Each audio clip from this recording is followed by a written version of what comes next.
बे समाव दिनै नैथि साननि हाबाफारि बे दुलाराय बाथौ गुदुम लाइमोन आफादनि ब्रैथि सावरायमेल जथुम्मानि दिनै फैफ्ला बेखेवनाय हाबाफारि बेखौ सोलिबाय थादों आरो फैफ्ला बेखेवनाय हाबाफारियाव दिनै दुलाराय बाथौ गुदुम लाइमोन आफादनि माखासे आफादगिरि बे समाव जों दङ बिथांखौ जोङो दिनैनि नैथि साननि सेथि हाबाफारि फैफ्ला बेखेवनाय हाबाफारियाव माखासे बाथ्रा फोरमायनो थाखाय खावलायबाय बाथौ बिबुंसारनि गिबि नोंथांखौ बरायनाय जाबाय सार। खुलुमबाय गासै बाथौ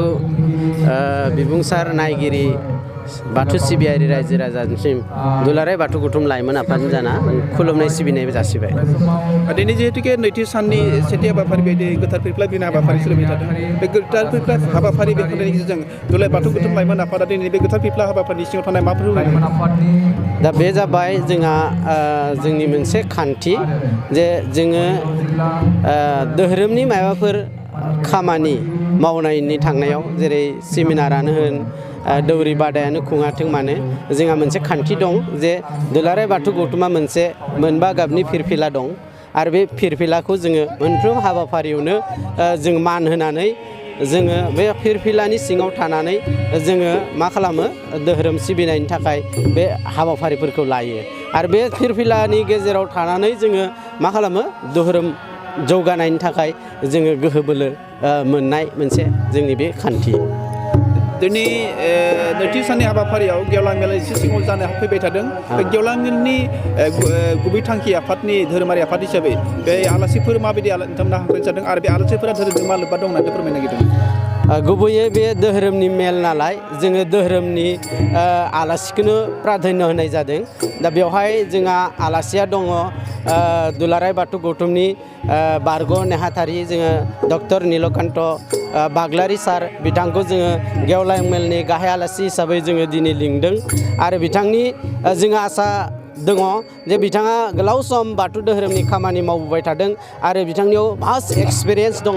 जे दुलाराय बाथौ गौथुमनि गेजेरजों बिथाङा आसामनि खना खनला जायगायाव जे बाथौ आफादखौ गोगोम खालामदों आरो बिथाङा दिनैनि गेवलां मेलाव फैनानै मरिगाव हालामनि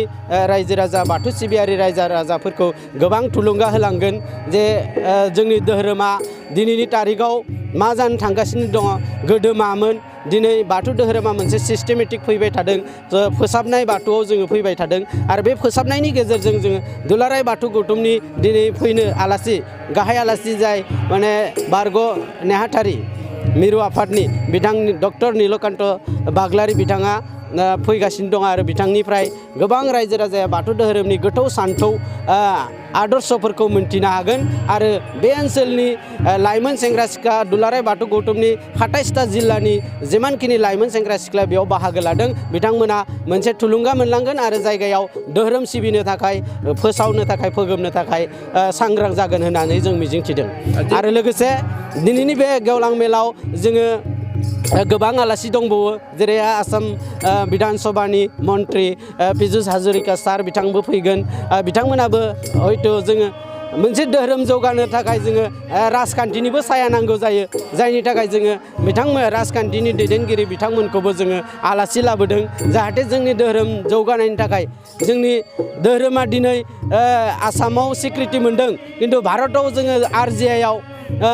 रेजिस्टार जेनेरेल अफ इन्डियायाव जोंनि धोरोमखौ गायसननो नांगौब्ला जों पलिटिकेल एंगेलनि मानसिखौबो जोंनि धोरोमनि सान्थौ आदर्शफोरखौ दिन्थिनो हानांगोन जायनि थाखाय जोङो बे गुवार थांखिखौ लानानै बिथांमोनखौ जोङो गेवलां मेलाव हांख्रायनाय जादों जाहाथे जोंनि धोरोमनि बाथ्राखौ बिथांमोना मिथिलाङो।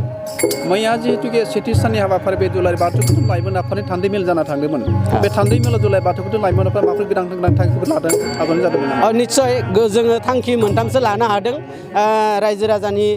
नाजानायाव जिल्लाफोरनि खावलायनायाव आरो जोङो सानखांनाय जिथु जों थांखिया बेनो जे दुलाराय बाथौ गौथुम लाइमोन आफादा जोङो 27टा जिल्ला दङब्लाबो जिल्लाफोरखौ जोङो दासिमबो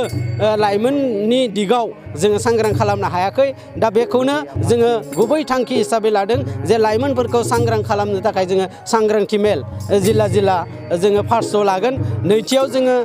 एन्टायार आसामाव जेमानखिनि थानसालिफोर दङ बे थानसालिफोरखौ मोनसे साबना हामना महर होनो थाखाय साखोन सिखोन जोंनि थानसालिफोरा बायग्रेब जिग्रेबब्लाबो जों बेखौ जाहाथे साखोन सिखोन लाखिनानै आफा इसोर बोराइ बाथौखौ सानफ्रोमबो सिबिनो हायो बेनि थाखाय मोनसे मिशन जों लादों थांखिनि गेजेरजों आरो बियो फेब्रुवारि दाननि गेजेरजों जागोन आरो बिनि गेजेरजों जोङो मोनसेबो थांखि लादों जे जोंहा बाथौ बिबुंसार वेब पर्टेल जोंनि गेजेराव मोनसेल' नायल' जाल' वेब पर्टेल दङ बेनि जोनोमा उदालगुरि जिल्लायाव नाथाय दुलाराय बाथौ गौथुम हिसाबै जोंहा बे वेब पर्टेलखौ मोनसे गुवार सेन्सआव लांनो थाखाय जोङो दुलाराय बाथौ गौथुम लाइमोन आफाद हिसाबै गोबां मावनो गोनां दङ आरो बिनि सायावबो जोङो जइन्ट टकनि थाखाय मोनसे थांखि लानाय जादों फैगौ बोसोरनि दुलाराय बाथौ गौथुम लाइमोन आफादनि सावराय जथुमा देग्लाय जिहेतुके मरिगाव जिल्लानि कुसुतुलि गेलेग्रा फोथाराव जादों बेबायदिनो दुलाराय बाथौ गौथुम लाइमोन आफादा फैगोन बोसोराव बबे खुंनायाव मोनसे थांखि दङ फैगोन बोसोराव बबे जायगायाव लागोन आरो निस्सय जोङो फैगोन बोसोरनि थाखाय मैयानि